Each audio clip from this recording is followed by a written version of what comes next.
people there who don't feel safe right now.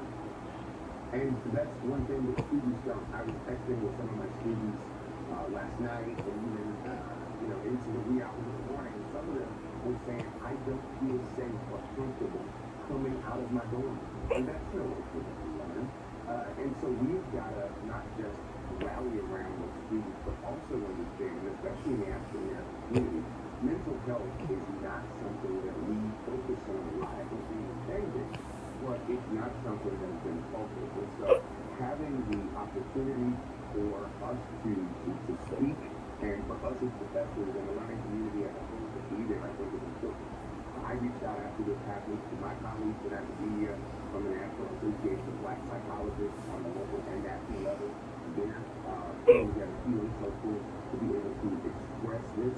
But last night I went to a rally just outside of City Hall at behind here, and we discussed, and the rally was supposed to be a rally against this violence, and it turned into a rally and a march in the community against hate and violence and divisive rhetoric. And when you are planting seeds of this kind of divisive rhetoric and Confederate flags and monuments to a time past where people that look like me were not believed to be good people, these are the seeds that are planted that end up bringing the fruit that we see of what happens today. So it starts with conversation, it starts with education, and most importantly, advocacy. Still lots to be done there. Councilman Rockman Johnson, we appreciate your time today. Thank you. Thank you so much, Diane. Keep this in your place. We sure will. Coming up, a new recommendation about flu shots as kids head back to school. What parents need to know. Also ahead, Dolly Parton says she had to turn down tea with Kate Middleton.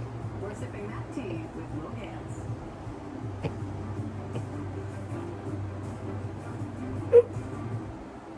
You always say so. You mutual compromises your conscience. You only pay for what you need. That's my boy.